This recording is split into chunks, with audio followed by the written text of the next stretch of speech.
Pemirsa, berdasarkan data dari Badan Pusat Statistik, angka pengangguran di NTB pada tahun 2021 ini per Februari turun sebanyak 0,25 jika dibandingkan dengan tahun 2020. Hal ini disebabkan oleh adanya sektor pertanian, perkebunan, dan industrialisasi di NTB yang terus menyerap pekerja.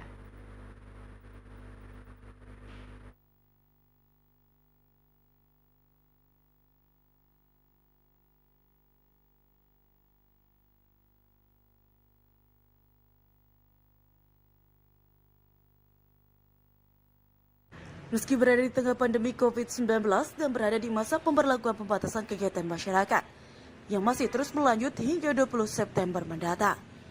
Berdasarkan data dari Badan Pusat Statistik, disebut Kepala Dinas Ketenagakerjaan dan Transmigrasi Gede Putu Aryadi bahwa angka pengangguran terbuka di NTB justru turun sebanyak 0,25% bila dibandingkan dengan tahun 2020, di mana angka pengangguran terbuka pada tahun 2020 sebanyak 4,22%, sedangkan pada tahun 2021 turun menjadi 3,97%.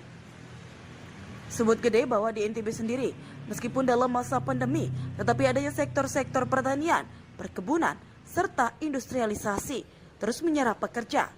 Gede mengatakan bahwa justru angka pengangguran tertinggi disumbang oleh lulusan perguruan tinggi. Lebih jelas, Gede menyampaikan bahwa selama masa pandemi ini, justru UMKM semakin berkembang. Hal ini sebutnya tidak terlepas dari adanya pelaksanaan beberapa event balap kelas dunia dalam beberapa waktu ke depan.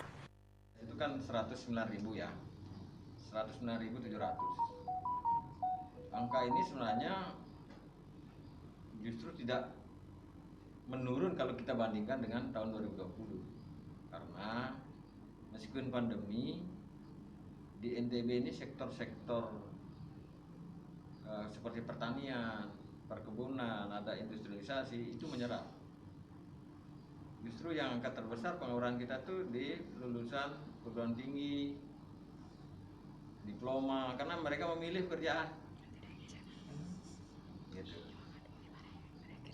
Nah, hal-hal lain yang kita lakukan di sini kan memang aktivitas sosial ekonomi dengan penurunan angka kasus COVID sekarang ini kan mulai juga aktivitas yang sangat berkembang adalah di UMKM.